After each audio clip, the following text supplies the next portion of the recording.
pépitos, j'espère que vous allez bien. Un petit tutoriel make-up, ça faisait longtemps et j'ai donc voulu montrer ce que je faisais le plus souvent quand je sortais avec des amis en ce moment. Il faut savoir que moi maintenant c'est la flemmingite aiguë, du coup je fais toujours au plus simple en utilisant le moins de produits possible.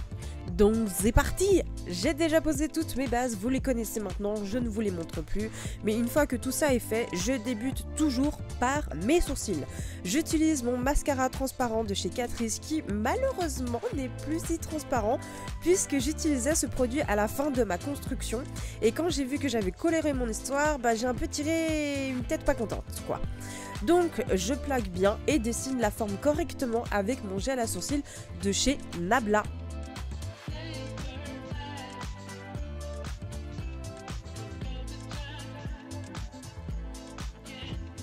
Je pose ma base de Perfect Prime de chez BP Perfect, voilà, je me répète, afin de mieux dessiner mon sourcil. Je trouve que ça fait ressortir l'œil et c'est terrible comme conseil.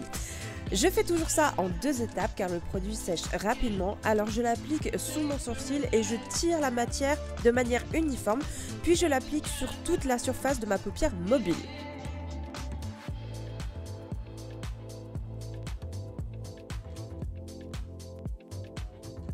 Ensuite, je n'attends pas trop, je fixe avec un fard à paupières de couleur claire sur l'intégralité de la base à paupières. Ma palette est un substitut des palettes Morphe, mais elles sont hyper bien, très faciles à utiliser, pas trop pigmentées et ça fait bien le taf quoi. Donc franchement, je vous la recommande. Je prends ensuite un brun clair qui tire sur la couleur sable et l'applique sur l'ensemble de ma paupière mobile. Et comme vous pouvez le constater, j'essaye de fondre ma matière tout en clignant correctement sous mon sourcil. Oui, je sais, ne me demandez pas, mais j'ai l'impression que je fais le long travail comme ça. N'hésitez pas à vous y reprendre plusieurs fois. Comme je l'ai dit, les palettes de chez Krone ne sont pas hyper pigmentées. Donc si vous cherchez quelque chose qui sort bien, je ne suis pas sûre que cette palette vous fera votre bonheur. Mais si vous êtes patient, elle est vraiment géniale quoi. Je reprends ma palette et utilise cette fois-ci un fard qui tire un peu plus sur le prune pour le mettre au coin externe de mon œil. Je n'insiste pas sur la pigmentation puisque je souhaite rester léger pour mes yeux.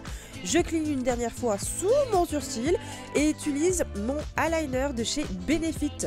Vous le connaissez maintenant, le roller liner, un classique qui a un fard bien noir. Un fard, n'importe quoi, un liquide, bien noir. Je reste légère encore une fois sur mon trait. Je veux juste dessiner un peu plus mon regard.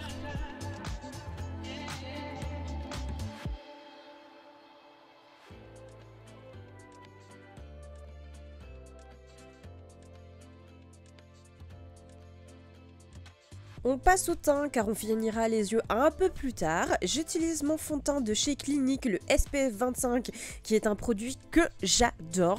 Je sais que ma peau reste hydratée et ça on ne dit pas non, surtout moi, je vous avouerai. C'est un fond de teint de couvrance légère et c'est mon but recherché car comme je vous l'ai dit, je ne veux pas charger mon visage en termes de matière, je le laisse respirer.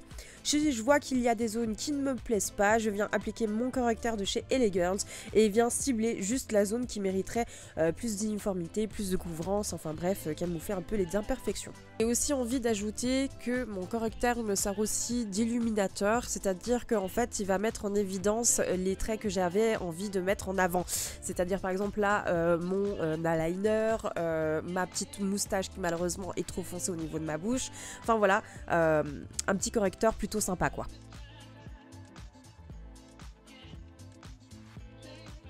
Ensuite, on vient poudrer avec ma poudre libre de chez NYX. La mienne, c'est la teinte Medium Dark. J'insiste beaucoup plus sur ma zone T pour éviter de la brillance à ces niveaux-là. Pardon, j'arrive plus à parler. Et vous verrez qu'il y aura un joli glow sur les pommettes si vous mettez en pratique mon conseil. Pour mon contour du visage, obligatoire que j'utilise ma palette Tarteise de chez Tarte. Je l'adore, vraiment facile à travailler, bref, parfaite quoi. Je viens creuser mes joues afin de donner un peu plus de relief. Faites attention à la pigmentation, je me suis toujours faite piéger parce que j'avais toujours la main lourde, donc n'ayez pas la main trop lourde comme moi. À moins que vous fassiez tout le contraire de moi, c'est-à-dire un contour bien défini et qui se voit. Je prends ensuite le blush rose qui donne un côté frais au teint. Maintenant que nous sommes au printemps, on peut plus accentuer ces blushs-ci. Je reste légère encore une fois, puis je vais prendre le bronzer le plus clair de la palette. C'est ce qui va jouer le rôle d'highlighter, en tout cas pour moi, en quelque sorte, mais subtil à apporter et puis qui va apporter le glow, qui va être parfait pour mon teint. On reprend nos yeux car les travaux ne sont pas encore terminés. Je prends mon fard prune à l'aide d'un pinceau plat, je le mets en ras-de-cils afin d'apporter de la profondeur à mon regard. Je ne vais pas jusqu'à mon coin interne, je ne m'arrête un peu plus que la moitié. Ensuite, j'estompe un peu plus pour donner un côté un peu plus fumé au regard. Puis je recourbe mes cils avant d'appliquer mon mascara de chez Love. Je dois vous confier que la brosse, qu'elle soit recourbée, aide à mieux aider pour le regard. Mais avec ce produit qui est tellement épais, ça gâche la finition quoi. Je ne l'ai pas uniquement pour ça, car selon moi, je perds du temps à enlever le produit en surplus sur la brosse. Mais voilà ce que ça donne une fois appliqué.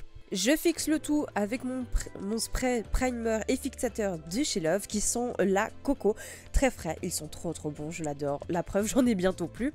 On passe ensuite aux cheveux. Alors je ne vais pas vous mentir, de base, je me lisse tout le temps les cheveux et puis basta, je fais pas grand chose, genre je m'attache les cheveux ou quoi, mais pas grand chose quoi. Mais là, j'avais trop envie de les boucler. Donc je sépare et prends des petites mèches car j'avais envie d'avoir de jolies petites boucles. Faites attention de pas trop chauffer vos cheveux parce que moi, au départ, je les ai un peu cramés. Vous pouvez voir un petit peu la chaleur qui s'en dégage. J'avais pas vu que j'avais mis trop fort, mais voilà. Je réitère à chaque fois le même truc avec des plus grosses mèches, des plus petites, pardon. Ça dépendra de vous. Le plus important, c'est de vraiment bien séparer les sections par section, comme ça au moins vous êtes sûr de ne pas être perdu et vous avez plus de facilité aussi. Après, c'est quelque chose qui prend vraiment, mais alors vraiment du temps, je vous avouerai, moi j'en avais marre. À un moment, j'avais plus envie, quoi, vous avez pu voir à ma tête. Et du coup, la magie du montage, on adore. Mais avouez que ce serait la classe quand même qu'on puisse faire ça tous les jours. Ah, je voudrais bien faire les choses rapidement comme ça. Je laque du coup mes boucles avec un petit produit de chez L'Oréal Paris qui est un indispensable selon moi. Puis pour donner une forme plus sympa, j'attache quelques mèches avec une petite pince afin de donner un côté un petit peu plus romantique. Et je respray un coup pour être sûr que tout tient. Et enfin, pour terminer le look, on termine par les lèvres, comme ça j'ai pas les cheveux qui viennent dans le rouge à lèvres. Ceci est le petit kit de chez Huda Beauty avec les couleurs Heartbreak qui sont des rouges incroyables et qui pètent. Donc du coup, avec mon petit crayon, je fais le contour, je dépasse un tout petit peu les lèvres pour donner une plus grosse lèvre pulpeuse. Et après, j'utilise le liquide lipstick. Vous pouvez enfin voir le résultat make-up plus cheveux. Si ça vous a plu, n'hésitez pas à lâcher un petit like. Pensez-vous qu'on peut arriver à genre 20 likes aujourd'hui? Ça a l'air de rien, mais pour moi ce serait énorme. Bref, on s'abonne si on ne l'est toujours pas. On active la petite cloche, hyper important pour se tenir au courant de tout ce qui se passe. Quant à moi, je vous dis à la prochaine pour une nouvelle vidéo. Ciao!